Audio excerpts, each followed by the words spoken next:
Siz nemis tilida so'zlarni yodlashga qiynalyapsizmi? Buni men juda ham yaxshi tushunaman, chunki menda ham boshida juda ham qiyin bo'lgan so'zlarni yodlash, chunki nemis tilida so'zlar uzun va talaffuz qilishga qiyin shunaqa so'zlar. Lekin buni yechimi bor, so'zlarni oson yodlashning yo'li bor. Bu faqatgina so'zni ko'z bilan o'qib, ya'ni zritelni eslab qolish emas, lekin eshitib ham eslab qolish. Buning uchun siz o'sha yozgan so'zlaringizni, masalan, necha betga yozgansiz daftarga, 4 betmi, 5 betmi farqi yo'q. O'sha 4-5 betni bir martada diktofonga o'qib, ovozingizni yozib olishingiz kerak. Keyin har kuni uxlashga yotganda yoki ertalab vaqtli turib, 10 daqiqa vaqtliroq turib, shu yozib olgan zapisni eshitishingiz kerak.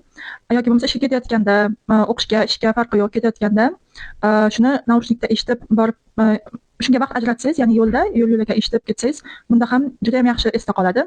Bu degani siz o'qigan vaqtingizda где-то 50% masalan esingizda, xotirangizda qolsa, lekin ham buni ham o'qib, ham eshitsangiz, bu usul bilan 100% xotirada qoladi.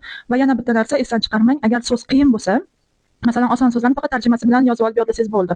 Lekin ba'zi so'zlar bor, uni qiyin va uni faqat kontekstda yodlash kerak.